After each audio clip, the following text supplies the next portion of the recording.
Addiction can vary from many activities. You can get addicted from a lot of things, from eating candy all the way to taking drugs. It is simply the act of wanting to do something over and over again because of the pleasurable feeling it gives us. Our brain will remember these pleasurable acts and will continue to do them, and therefore we get more addicted. We are going to focus on mainly drug addictions today and understand why drugs are so addictive and what exactly goes on in the brain when we are addicted. Oh, I didn't see you there. Well, this is my lab, the Thai lab. Alright, so before we get into any drug stuff, we must learn the chemistry of addiction. Addiction starts in the brain, and is in an area called the limbic system. The limbic system controls your basic emotions like memories, motives, arousal, anger, fear, etc. The limbic system is actually broken down into many parts, but the one that is important for addiction is the brain's reward system. The reward system is actually quite crucial to human survival. Body experience hunger. That is our reward system telling us that we need to eat food and make them feel rewarded, and it will also ensure our survival. The main parts of the reward system is the basal ganglia, the ventral tegmental, and the nucleus accumbens. In the brain, there are several neurotransmitters. Neurotransmitters are basically chemical substances that give signals to your brain. For example, when we do something that uses one of our five senses, there are neurotransmitters constantly going to your brain and telling you things about the environment, like how it feels and how it tastes, etc. There are two main types of neurotransmitters. There are excitatory neurotransmitters and inhibitory neurotransmitters. Excitatory neurotransmitters are known to get your cells enthusiastic and energetic, while inhibitories try to keep your cells calm. The most common excitatory neurotransmitter is glutamate, which is important for learning and memory. Now, for the important type of neurotransmitter for addiction is excitatory, so we're going to focus mostly on excitatory. Now, when we do something that's pleasurable to us, dopamine is released from the VTA, also known as the ventral tegmental area, and goes to the nucleus. You may be asking, what is dopamine exactly? Dopamine is a chemical substance, a neurotransmitter, and it is also known as the feel-good chemical. The nucleus accumbens is involved with emotion and, most important of all, motivation. Dopamine is a chemical substance and is released when we are feeling pleasure, and it will also tell the brain to remember what we are doing. The more pleasurable the activity it is, the more dopamine will go through the nucleus. For example, eating a delicious meal will bring a lot more dopamine to your brain, to the nucleus accumbens, compared to listening to a boring lecture that you don't really care about. Since that delicious meal brings more dopamine to the nucleus accumbens, you will have a greater desire for it compared to that boring lecture where you didn't really get much dopamine from the boring lecture. And that's what dopamine will create. Desire. Look guys, if I eat this right now, there's going to be dopamine going into my nucleus accumbens. Whoa, there's dopamine going into my nucleus accumbens right now because these fries are delicious. From McDonald's. Drugs like cocaine, heroin, meth, etc. will produce a lot of dopamine. It actually will produce up to 10 times more than a normal pleasurable activity. For example, let's say your favorite thing to do is to play video games. That will bring dopamine to your nucleus accumbens, but a drug like heroin will increase that pleasurable feeling up to 10 times more. That's crazy, isn't it? 10 times more. This is one of the main reasons why people who get hooked onto the drugs can't stop. Once a person is hooked to the drug, the brain will get used to the amount of dopamine it gives. It will make the brain think that this amount of dopamine is the new normal amount of dopamine you should have, and taking drugs becomes a necessity. They need to maintain the same amount of dopamine or higher to give them pleasure. Withdrawal is definitely possible, but the longer you take drugs, the harder it will be to stop. Once you take the drug, your number one priority is that drug. You wouldn't care about your health, family, or anything that you did in your normal life. You have to find ways to get that drug in your system, no matter what it takes, because you are chemically hooked to it. When the brain gets used to the new amounts of dopamine that is being produced, the brain reduces the number of dopamine receptors, so the ones that are still existing, they become less sensitive to the surges of dopamine. This means that you will not be able to enjoy everyday activities like eating tasty food or drinking a nice cool soda. Like said before, you're going to need something that either gives you the same amount of dopamine or more. Playing video games won't work. Eating some candy won't work. The only solution is drugs.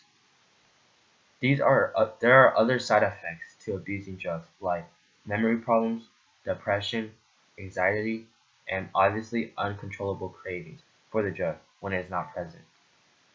This does not mean that drug addiction cannot be stopped. With proper medical care and perseverance, most drug abusers can stop. There are two main ways a drug can alter your brain. They can either act as a receptor in your brain or increase the amount of transmitters. Drugs like heroin or other opiates bind to opioid receptors, which will release dopamine at a great amount. When heroin is taken in the body, it will travel to the brain and its enzymes will bind with the opioid receptors. After that, they will undergo a series of events and ultimately will release a great amount of dopamine, up to 10 times more than a normal activity would. You may be asking, what are opioids? Opioids are basically a type of drug that act as an opioid receptor to get into the dopamine and release all that dopamine. Think of it like this. Let's say we have three characters: a bank robber, a security guards, and the bank. And the bank in the bank there's cash. And let's say the heroin is a robber. Let's say a security guard is the receptors, and let's say the cash in the bank is dopamine. Now heroin's gonna be like the bank robber. Now the bank robber's ultimate goal is to get the cash, rob the bank. And his plan is going to be to dress up as a security guard so he can get access into the bank. And everyone's gonna think he's the security guard, but really, he's a robber. Now heroin is similar to like the bank robber. The heroin's going to act as an opioid receptor, and therefore they will try to get access into the dopamine, which is the cash, and the receptor is the security guard. So it all ties up just like that. They are known to be one of the most addictive substances on earth because their structure is so similar to endorphin. Another drug or chemical you may have heard of is nicotine. Nicotine is similar to opiates, like heroin, but instead, it pretends to be a different neurotransmitter called acetylcholine, which is responsible for releasing a large amount of dopamine. Another type of drug is stimulants. This category includes cocaine, meth, Adderall, and a lot more. Stimulants are actually commonly used for people with ADHD because you increase energy levels, focus, and awareness. They can get you very hyper. Cocaine and meth create intense highs, which will result in having the dopamine surge through the nucleus accumbens. Cocaine is so effective because it disrupts the neurons' communication on dopamine, preventing it from recycling, which means that they will have a lot of dopamine building up. Someone who abuses a drug like cocaine regularly will experience a lot of symptoms. To name a few, like hallucination, anxiety, and confusion. Meth, on the other hand, makes the brain release an excess amount of dopamine. Snorting cocaine can make you high for about an hour, but meth can last up to 12 whole hours. That's super crazy, man. 12 whole hours, that's like half your day of being high. Withdrawal. Once a drug abuser decides to start an attempt to withdraw, it is going to take a lot of commitment. Many drug users do not withdraw from the drug on their first try. It takes many tries, and some drug users even give up. To see how long a withdrawal would take for drug abusers, you must take in some factors into play. Factors like family history of addiction, the substance used, how long they've been taking it, and how they've been using it, like snorting or smoking it. If the drug user has been using heroin for several years and has a family history of addiction, their withdrawal would take would be longer and a harder journey to stop their addiction. Someone who hasn't taken cocaine would have to start their withdrawal about an hour since their last dose of cocaine. Some symptoms of this are restlessness, depression, anxiety, muscle aches, and nerve pain. There are a lot more symptoms, but those are just to name a few. The drug user would experience these symptoms at its peak at around a day or two into their withdrawal. This is why withdrawal is so difficult. You will actually feel physical pain and feel like you're sick, and that is why it became a necessity to the drug abuser's life. Now, we are going to talk about heroin withdrawal. Heroin withdrawal treatment will start about 12 hours after the last dose of it. Symptoms will be apparent to the drug abuser very quickly. Some minor symptoms are runny nose, insomnia, anxiety, agitation, and muscle aches. Then there are major symptoms like vomiting, diarrhea, and ab cramps. Withdrawal is not something that is easy to do. It takes a lot of hard work for them to quit, and they have to fight through all of it. I hope you learned a lot about drug addiction today. It is really fascinating to see how drugs can hook you in so much. If you know anyone that is addicted to drugs, please seek your medical help for them.